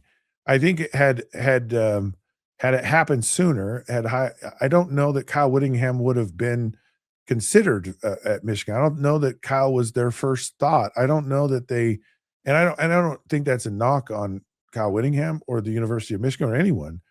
I just think their search was, they weren't, they were looking for younger, guys that were kind of trajectorying in their career. Love Kalen DeBoer, love Kenny Dillingham. I think they're wonderful coaches. I think they do a phenomenal job. I think they would have been great picks at the University of Michigan, but they were in the middle of, or it just wasn't right, or maybe Kenny Dillingham. He's an ASU guy. He wants to build that program. He understands that he thinks he can, and so Michigan is not where Kyle goes. I've kind of done everything in my career, and I was probably going to just sit on the sidelines, and Michigan comes along. It was like, heck yeah, I'm doing this. Are you kidding? So it's been fun to kind of see that whole thing. But in the whole process of all this discussion, Utah, our beloved Utah, my Utah, has been kind of left in the shadows. I don't know that it's necessarily a bad thing. I don't know that it's, I don't think it injures anything. I think it's fascinating, the two programs and the two views of the programs from a national perspective. I think it's always been because people respect Kyle, and it's like, heck yeah, if he's available, we love what he's done at Utah. But they're not talking about Kyle Whittingham. Kyle Whittingham doesn't go on the Dan Patrick show or the Rich Eisen show if he's the head coach at Utah. He just doesn't. And so they have so now that he's at Michigan, it's a different deal. Well, Morgan Scalley was introduced yesterday as the head coach at the University of Utah. Morgan is, if there was anyone that was groomed, if there was anyone that is ready for this, that wanted it more, that's probably willed it into existence more, it's certainly Morgan Scalley. His father played at Utah, grew up as a huge fan. He played at Utah, and shortly after playing at Utah, he became a coach, and he literally has been at the University of Utah from the time he graduated from high school. And before that, he was in the stands watching yours truly. uh, as he was growing up. So, um, the first thing, and there's a couple of things that I absolutely love about what Morgan has done or what he is. And the thing that jumps off right from the get go is he speaks from his heart. He speaks emotionally, and he's one of those. He's like a Dick Vermeil, or he's like a Larry H. Miller, uh, who was a former owner of the Utah Jazz. Of course, Jerry passed away. May he rest in peace. But they're criers. They and I get emotional from time to time. I may end up crying on this show. We'll see. If you push me far enough, I probably will. But for right now, no. At any rate,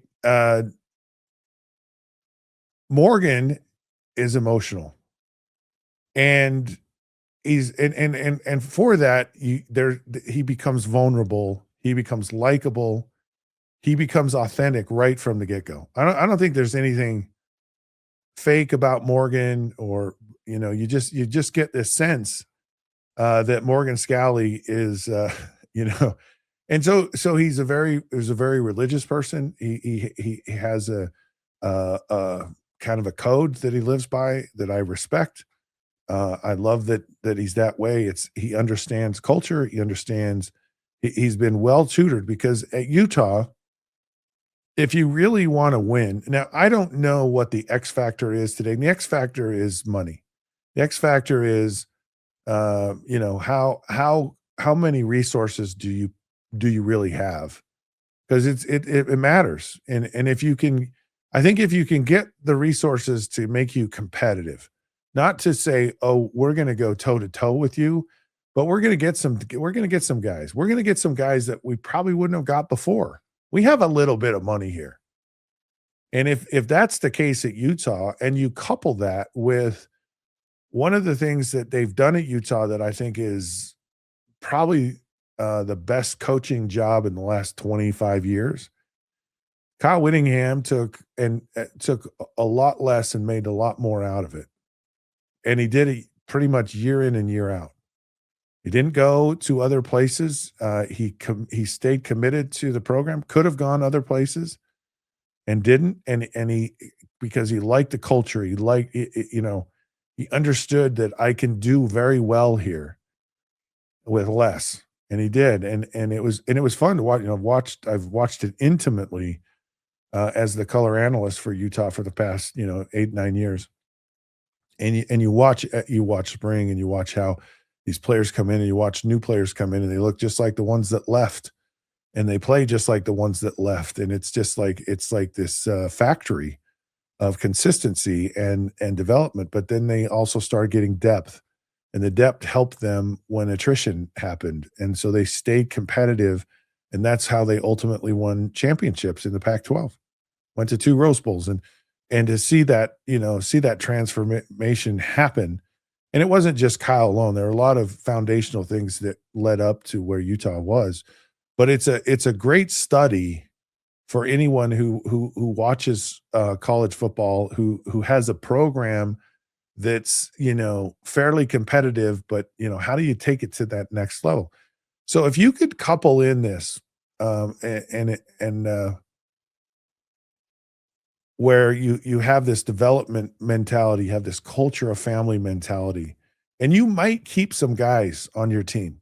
Like you may like let's say you have that now this tight end JJ Buchanan, who was a find. He was a true freshman, and he caught everyone's attention, and he's really good, and he's gonna be a great player. Someone might, let's just say someone offers him $600,000, and culture might get him at the University of Utah for 500. Like that's the kind of where you might pull some guys back into your program for a little bit less money, because they go, I just love it here. And so I don't think that's totally dead in college football. It remains to be seen. Now, everyone wants to get paid. They want to go to a place they can win.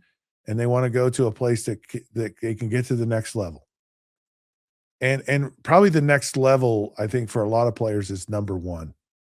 Getting paid is probably number two, and liking, this is awesome here, might be number three. But who knows? Young men are very easily influenced, and you get and then what you have, and I think it's happened to BYU a little bit, where they kind of feel like, we understand that it takes a team, and we're committed to that over just getting the highest dollar amount. And I think there are schools like that. I think that they go, yeah, I just love it here. And I think if Morgan can create that, because he's different than Kyle. Kyle is unemotional, stoic, very kind of, he's a grinder. He's a guy that really pulls from, keeping things close to his vest, and he's got this chip on his shoulder. He was an undersized linebacker in college. He played at BYU in the 80s, where they were known for offense and quarterbacks. And so he's just like, it's kind of us against, we're the forgotten side of the football. I'm maybe a little, people, I shouldn't be where I am, and I'll go show you and prove you wrong. And he did, and he does. And that's kind of been his thing. I think it's harder for Kyle Whittingham, quite frankly, when he's not the underdog. I think it's uncomfortable with it. It's a different deal. Regardless, Morgan is like, I'm gonna rip your face off. Like, she says that right from the beginning. And there were a couple of things that I thought he said that were fascinating and refreshing. And I think of all of the things that Morgan Scally actually said, is that it's this comment. He said, we are going to win. We're going to compete. Our goal is to get to the playoffs and win a national championship. And I love that. I love that he said that. And I loved it because it's been the biggest pet peeve of mine at the University of Utah. And it's always kind of been this, well, we're it's almost like we're comfortable being a little bit of an outsider, a little bit of a regional team. Not, there's respect for us, but we just, we can't talk about national champ. We don't have a chance at that. Now, whether Morgan was just all lathered up in emotion and excitement and in the heat of the moment, and he just said it, or but he didn't, because he said, I said it. There you go. He actually acknowledged it. I spoke it out. And I love that. And I love that because people go, yeah, whatever. Right. You're you now. And I love that. I love the arrogant response to a notion that Morgan Scally could bring a national championship to Utah. And because I lived it. And I grew up in a small town in Utah, and I had dreams as a kid. And, I was in career orientation week in the 6th grade and sat down with a counselor, and he said, look, your career choices are garbage man or mortician. We have to put a career choice on your record. Which of those would you like to do? And if you don't like them, you got to pick a profession. And I said, well, I don't like either one of those. I know what I'm going to do. I'm going to be a professional football player. And he says, no, you're not. He says, no one from little old Springville, Utah has ever been a professional athlete. Pick something that you can really do. And I sat there in a moment as a 6th grader, and I said, I'm going to be a professional athlete. And he wrote that as my career choice in the 6th grade. And I can just tell you that it was not something I didn't think was impossible ever. And the day I got drafted, my mom had actually been in the meeting with me with the counselor. The day I got drafted, she said, "Do you remember when you were in Mr. Jensen's office in the 6th grade and you told him you were going to do this?" And I said, "I do." And I thought about it. And so people did not think it was possible. And they put limitations on themselves. And I think of all the things that I saw from Morgan Scally or listened to or heard from him, that was the thing that excited me the most. It wasn't, hey, I think we're going to have resources here. Utah's done something that no one's done. And I think that's the other thing that I've appreciated. Universities entered into this relationship with a private equity firm to be able to have the resources, financially to compete in this world. Now, I don't know how long all of this is going to last. Like if Utah actually enters into this, and essentially it's like they've created a business entity, and it's not necessarily a department at a university, because they've pulled certain things out of their athletic department and put them into, you know, a business essentially. And I don't know all the finer details of this, but private equity basically is going to come in and they're going to take the income streams and they're going to maximize their potential. So ticket sales, stadium, corporate relationships, advertising, all of these things where they generate money, they're going to use their expertise to maximize, revenue and value in the school. And whether it works or not, who knows? It's a bold proposition, and quite frankly, I'm excited that there's a thing called a bold proposition. Hey, we're going to compete for national championships and go to the college football playoffs. And under the current structure and the Big 12, there's a real likelihood that Utah can compete in the conference and for that opportunity. And if they expand the playoffs, if that's one of the roles, then there's certainly an easier path. But you look at how the playoffs have gone, and you look at the central structure and power of college football, it's shifted. It's everywhere and nowhere, and it's probably year to year, and the blue bloods are. They're reeling for us, but I think everyone has realized that the financial position is probably not sustainable. And so we'll see where it goes in the future. But man, I have to say, I just extremely impressed with Morgan Scally and kind of his direction and his vision of the program. And not at one moment did I go, oh, yeah, like I felt the spirit of his conviction and where he was. Now, Kyle Whittingham on the other side of it,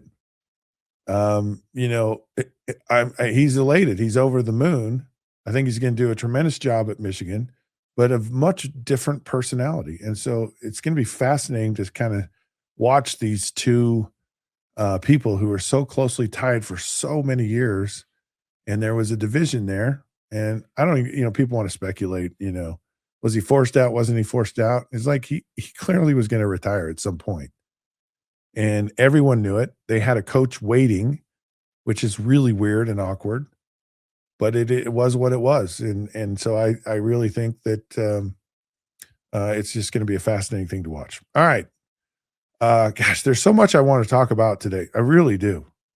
And so we'll talk about, I don't know, just talk about that and so much more when the Down and Dirty returns here on your good old YouTube.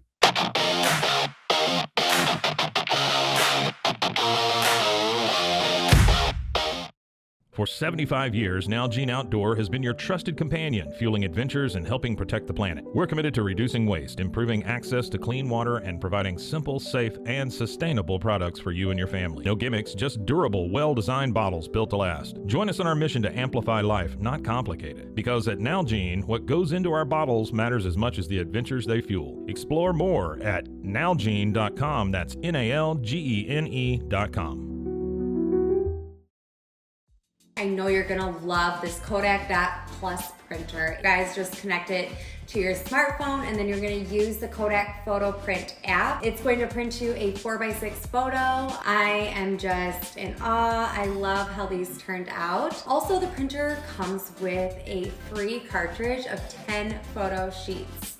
I can assure you, you are going to love this printer as much as my family has. You guys have to check it out for yourself. Welcome to Kit Bag, the ultimate destination for football fans. Whether you're cheering for Arsenal, Chelsea, Manchester United, or any other top club, we've got your team's colors running through our veins. From official replica kits to custom player prints of your favorite stars like Ronaldo, Messi, and Kane, Kit Bag is your one-stop shop for all things football. Powered by Fanatics, we deliver to over 180 countries, ensuring you get the gear you need fast. For true football passion, think Kit Bag. Visit kitbag.com today. That's KITBAG.com. Kit Bag. Farmhound's approach is a little different than a traditional treat company. We get to work with local farmers who are putting everything they can into regenerative farming. From the soil to the animals to the ecosystem. They care about how animals are raised and how we treat the earth. It's not just product, but it's part of that story. It's connected to just a whole lot more.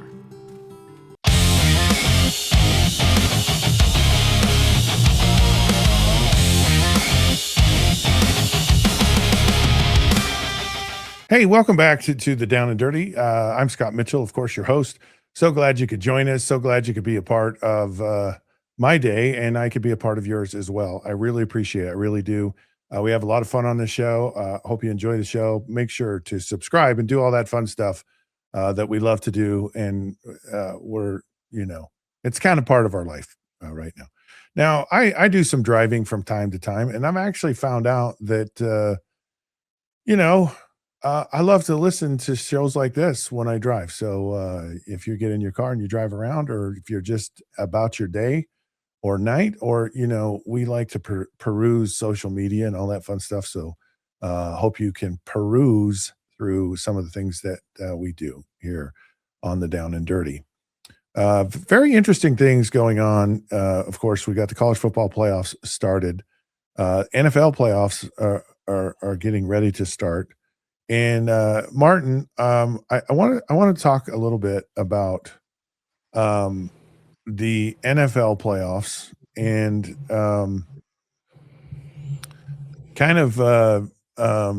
and the reason I do this. So for those of you that don't know, Martin is our resident Chicago Bears fan. Also, if you haven't noticed, he's also a Fighting Irish fan. And the Packers and the Bears, oh my, are playing in the playoffs this weekend. The 49ers, Eagles, the Rams, and the Panthers, and of course the Chargers and the Patriots, the Bills and the Jaguars and the Texans, and your old Pittsburgh Steelers. So we're going to talk tomorrow on the show in depth about the playoffs, what's going on. But I'm curious, and I know the bugaboo has been with the Bears, but just what's your sense from the folks in Chicago about where the Bears are? Do they feel like, oh man, we're just so happy y'all have made it to the playoffs right now? It's a huge turnaround. Ben Johnson could be coach of the year with what he's done. It's fascinating where the Bears are. It's, Caleb Williams is continues to be a work in. It's so weird to me. I would love to get into the mind of Caleb Williams at some point, because I watched him at his first year at USC, and he just was like freaky amazing. And then that second year, he just he went to outer space or something.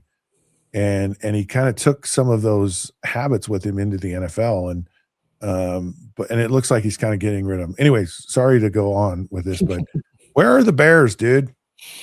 I'm gonna say this with objectivity. The first thing is Okay, we're so that means excited. you're lying.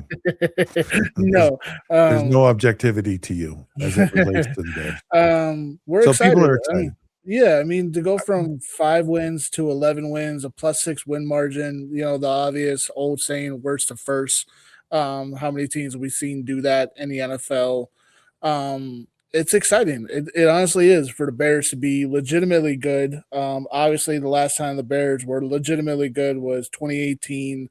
The double doink. I still remember Yeah. that moment. I tore my entire The college dorm room apart. I had the nothing that double survived. doink. I tore everything. I absolutely tore everything, and then nothing survived. I was very, very upset. But the fact is, Caleb Williams is in our eyes the future. Yeah, people are going to point out his completion percentage, but looking at some of the numbers, Scott, Jared Goff had a low 60% completion percentage when he was in Caleb Williams' offense his first season. Josh Allen in his second season when he beat Houston in the playoffs had a 59% completion percentage that season as well. It just takes time. Honestly, it just takes time. People call us a second half offense. We struggle in the first half. We get it together in the second half. Obviously, the Lions game this past week proved that no points in 3 quarters, 16 points in 1 quarter. Couldn't pull off the comeback. Unfortunately, on that last drive, just couldn't do it. But there's a lot of optimism for the Bears. This is a solid team going forward. They have the identity that they want, power, run the ball hard, play action style offense, feed everybody the ball. Colston Loveland is the leading wide receiver on the Bears at the current moment. First time since Mike Ditka, a tight end, has led the Bears in leading Whoa. receptions and yards. Ditka coaching? Mike Digga's not coaching anymore. That's for sure. Oh, those were the days. Those So, were the days. yeah, so this, to me, it's like, I just wonder, because it's been so long, it's just like, we're just so glad we're here. And then you go, oh, now we got to play the Packers. Like the Yeah. Packers are just, who's your daddy? And now we finally get to the playoffs and we got to deal with the Packers. Does it Yeah. feel like it's like, okay, it's almost like if we can redeem ourselves, if we can just get over the curse of the Green Bay Packers, and then it's all downhill from there. Then we really could be a legitimate team for the next several years, or will it just be a crushing, almost too much to bear defeat if the Packers find a way to beat the Bears? Like, is this a, for the sanctity of the whole entire Chicago suburban area and everyone who loves the Bears, like, is this a do or die game for just everyone's sanity? I hope not. I know that's in the back of all of our minds. Obviously, none of us in Chicago, if we're Bears fans, have forgotten about 2010. The fact that Jay Cutler could not backpedal on a pocket, could not stay on the field. We had to watch Caleb Haney. It was almost like when the Niners went to the NFC title game against the Philadelphia Eagles. No starting quarterback. You had to watch the backups suffer and struggle, and your Super Bowl chances just went out the window. We had to watch the Packers lift the Super Bowl in a game. I think we could have beaten the Pittsburgh Steelers and won Super Bowl 45 for that Bears team. 2010 still sits in the back of our minds. We win this game. It's totally, a sense of we have finally gotten over the hump. I completely agree with that. Aaron Rodgers dominating us, having 25 wins over the Bears during his whole entire tenure at Green Bay was a complete and total nightmare every single season. Jordan Love being 4-0 against the Bears is a nightmare even more so. I mean, so yeah, this is a redemption game. It could be a do or die. It could deflate us completely if we lose. And after a strong season, yeah, it would be tough to lose to a team that only has 9 wins. We got 11 wins. It'd be deflating. So hopefully that doesn't happen, and I get to see the Bears move on and possibly play the Eagles in round 2 of the playoffs, and round 2 of what was a really good after Thanksgiving game in Philadelphia. To me, this game feels like one of those moments, possibly in the NFL, where you have the fortunes of a franchise just change, and it could be flipped for the Packers, where it, if they lose this game, LaFleur maybe gets fired, maybe it's just who knows where it goes, but it feels like one of those moments. You think about how everything changed for the Patriots when Tom Brady came in and that season, and how it just really changed. Or you think about the 49ers when they beat the Cowboys in the catch, or you go back to the Steelers and the Immaculate Reception, or it just feels like one of those watershed moments in the NFL, where, because I the Bears, it's a big market. I think there's a lot of people that really like the Bears. I think a lot of people are, we talked at the beginning of the year about, we were like, we think the Bears actually can make the playoffs this year.